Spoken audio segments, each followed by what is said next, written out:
In this show, MacBook Air Max, death of the iMac Pro, Apple Studio displays without cameras, could you jailbreak a display, and M2 iMac release dates.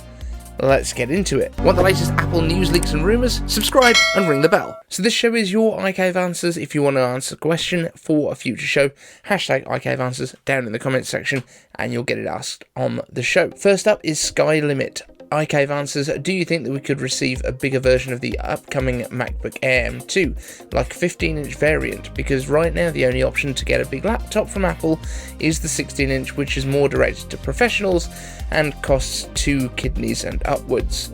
Or when do you think we will get a bigger MacBook Air, maybe M3? And I have to say, there seems to be a lot of people that want this. I hate to say it though, I don't think it's going to happen. I don't think Apple is doing it. I think it would fit nicely into the range at around about that $1,500 mark. However, MacBook Air is designed to be at the minute, entry point option. It might be that it moves up in the range. It might be that we get a MacBook Nothing that sits nearer to the bottom of the range, and that would make sense then. However, MacBook Air is all about being light and portable and all the rest of it. 15-inch laptops, not particularly light and portable. I understand why people want it and why people want a bigger display without having to, move all the way up the price scale.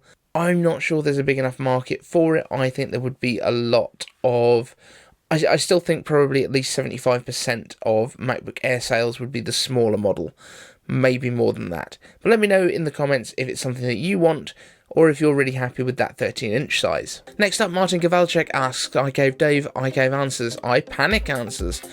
Just the Mac Pro remaining in the lineup for Apple Silicon. Does this mean no iMac Pro, and thus it's the Mac Studio equals pay double for the screen and the desktop? At the end of the event, it said specifically only the Mac Pro remains in the lineup for Apple Silicon's transition. Given the size of the Mac Studio, cooler fans, is it feasible to assume there is no way the M1 Ultra is coming to, quite unlikely at this point, an iMac Pro because of thermal constraints of the enclosure?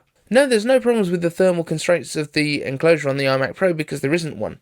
iMac Pro is not a thing that Apple has done historically. iMac, the I at the beginning of their product names means it's a consumer product, not a Pro product, because those are the Pro products. So the iMac Pro was only ever a stopgap while Apple was developing the new Mac Pros in 2019. So in the 2017 they put out the iMac Pros, basically to fill a gap, so that they've got a professional unit that was a bit more modern than the 2013 trash can MacBook Pro. That's kind of the timeline of it. Now, the important thing to understand here is that the iMac Pro hasn't just gone away because of the Studio arriving. The iMac Pro was discontinued a year ago. There was no replacement for it. It was simply discontinued the same way that the HomePod was discontinued and then not replaced. It's not a case of Apple will discontinue something and then bring it back at the next event.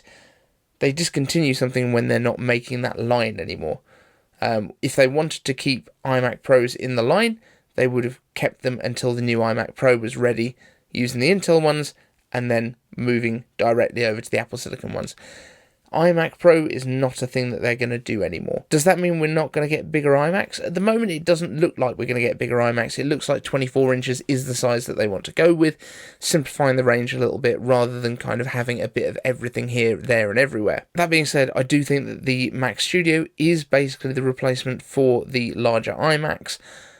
Yes, it starts at $2,000 for the computer, and $1,500 for the display, so it's $3,500, but that's with a Max in it. That's about price comparable to getting a MacBook Pro with M1 Max with the 16-inch body, I think. So I don't think it's actually that out of the realm of possibility.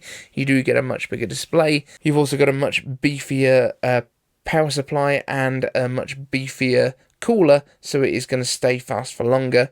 So I think it's a good trade-off. X5493 asks, iCave Answers, do you think they might release a version of this monitor without the A13 and camera, etc.? Because why duplicate that possibly up to 4 times in a multi-monitor setup, which is just wasteful? I'm almost certain that they won't do that. And the main reason is that there would be very few people that would be going for multiple monitor setups, maybe 1% of people that are actually buying MacBook Pros. The Studio perhaps with the M1 Max, with the M1 Ultra rather, might have more people going for those multi-screen setups, but it's not still going to be a huge amount of the market that are going for sort of 4 of Apple's own displays. I think if you're going for that many displays, you're probably going to have a bit of a mix of displays, some portrait, some landscape, some, 4K TVs can be supported, that kind of thing as well. So I think that's what's going to happen there.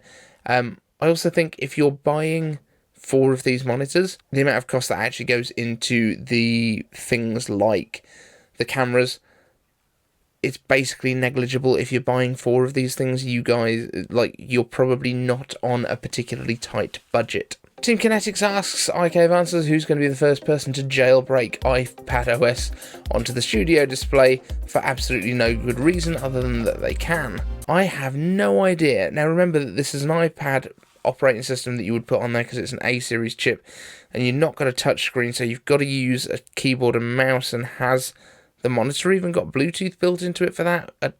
I'm pretty sure it's not going to be possible, because I don't think it'll even have onboard storage. I guess. I don't know. We need iFixit on the job here to actually tear this thing down and see what's inside it. But for me, I'm pretty sure that's a thing that's not going to happen. But crazier things have happened. Next, Terry Clare asks, IKV answers, do you think we'll see an M2 iMac this year? And the M2 iMac, I think we will. I think the colours are going to stay. I think it is going to be that thin 24-inch display. We've kind of come full circle because we were talking about iMacs earlier on in the show.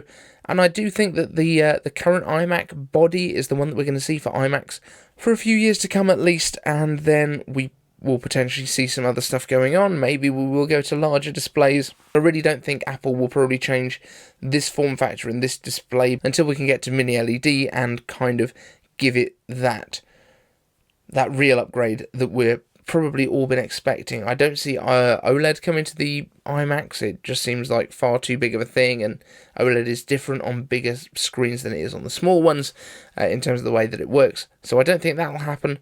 But I do think mini LED is probably the thing that is holding them back right now. So thanks everyone for watching. If you want to get a question on the next show, hashtag IKV answers down in the comments. Don't forget to like and subscribe, obviously, and thanks to the Patreons for all their support. See you in the next one.